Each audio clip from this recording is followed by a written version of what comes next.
Assalamualaikum warahmatullahi wabarakatuh. Bismillahirrahmanirrahim. Alhamdulillahi rabbil alamin. Wa bihi nasta'in ala umuri dunya waddin. Asyhadu an la ilaha illallah wa asyhadu anna Muhammadar Rasulullah. Allahumma shalli ala sayyidina Muhammad wa ala ali sayyidina Muhammad. Amma ba'd. Para pemirsa TV Tabalong yang dirahmati Allah Subhanahu wa taala. Pada kesempatan kali ini kita akan melanjutkan penyampaian daripada kitab At-Taqiyatus Sadidah karangan Habib Zain bin Smith yang membahas seputar hal-hal yang disunatkan ketika melaksanakan ibadah puasa di bulan suci Ramadan. Jamaah sekalian yang dirahmati Allah Subhanahu wa taala. Yang berikutnya yaitu nomor yang keempat. Al-fitru ala rutabin witran fayuqaddimuhu awalan fa illam yajid fa busrin fa tamrin fa ma'i zamzama fa ma'in fa hulwin fa halwa. Bagian yang keempat, berbuka dengan kurma yang basah. Jadi disunatkan untuk berbuka dengan kurma yang basah dengan jumlah yang ganjil. Kenapa mesti ganjil? Karena Rasulullah Shallallahu Alaihi Wasallam telah mencontohkan ketika beliau memakan kurma, beliau suka dengan hitungan yang ganjil. Pasti ada sesuatu kelebihan yang dimiliki dengan nilai ganjil tersebut. Maka bagi kita untuk mengikuti apa yang telah dicontohkan oleh baginda Nabi Muhammad sallallahu alaihi wasallam. Fa yuqaddimuhu awalan, jika tidak ada memiliki kurma yang basah itu tadi atau rutab, maka boleh dengan kurma yang yadam namanya. Yadam ini yang biasa atau kurma yang kering. Lalu air zam-zam, fatamrin fama'i zam-zam. Kalau tidak ada juga memiliki air zam-zam, artinya kita kada bersimpanan, entah habis dari pulang dari haji atau umrah, kita kada berisi simpanan air zam-zam, maka boleh diganti dengan air putih yang hangat. Itu sangat bagus dari segi ilmu kedokteran pun, air putih yang hangat itu sangat bagus untuk kesehatan, apalagi ketika kita memulai berbuka puasa. Fahulwin fahalawa, yang dimaksud dengan hulwin kemudian halawa itu adalah al-hulwu wa huwa ma lam tamassuhun nar kal asali waz zabib. Yang dimaksud dengan hulwu, al-hulwu itu adalah makanan yang manis tapi yang tidak diproses dengan api, seperti madu, anggur atau buah-buahan yang manis yang lain yang tidak terkena oleh api atau tidak dimasak oleh api. Itu yang dimaksud dengan al-hulwu. Kemudian al-halwa wa huwa ma massathun nar wa qad nadhu dzalika ba'dhum faqal. Yang dimaksud al-halwa adalah makanan yang manis yang diproses di api. Dan urutan tersebut telah diungkapkan sebagian ulama dalam sebuah nazamnya, waqad nazama dzalik ba'duhum faqal famin rutabin fal busri fattamr zamzamin fama'a fahulwin thumma halwa laka al-fitr.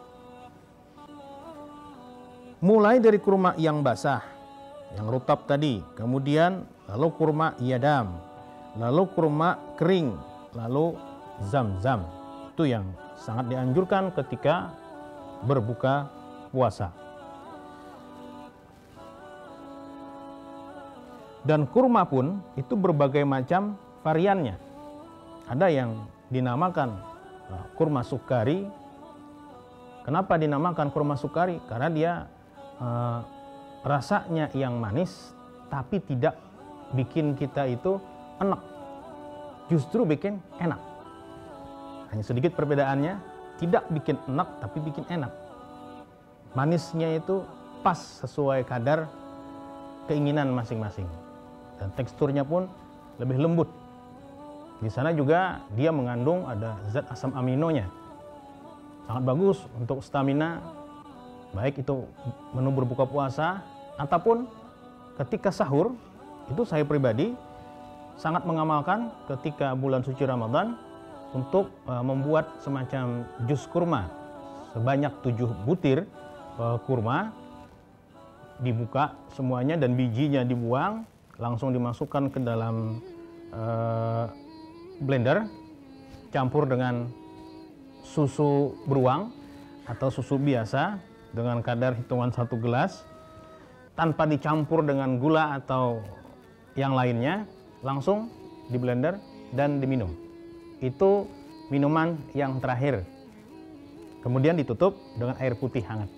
Insya Allah tubuh kita akan selalu fit dalam bekerja, beraktivitas sehari-hari di bulan suci Ramadan. Dan sangat terasa itu khasiatnya. Masih banyak lagi kurma-kurma yang lain yang dinamakan dengan rutab. Rutab itu jenis kurma yang masih basah, kayak semacam rasa sawo tapi agak kelat-kelat sedikit. Itu sangat banyak manfaatnya, bikin tubuh juga seger dan selalu fresh. Dan juga bagus dikonsumsi untuk orang yang belum memiliki anak, karena dia bagus untuk menyuburkan kandungan dan untuk memperbanyak air sperma. Jemaah sekalian yang dirahmati Allah Subhanahu wa taala.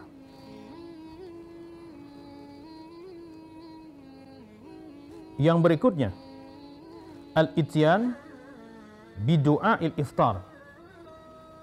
Sangat bagus ketika kita mau berbuka puasa itu untuk selalu membaca doa sebelum berbuka. Seperti yang sudah kita hafal dari kecil, yaitu Allahumma laka sumtu wa bika amantu wa ala rizqika aftartu ila akhiril ayat, sampai akhir daripada doa.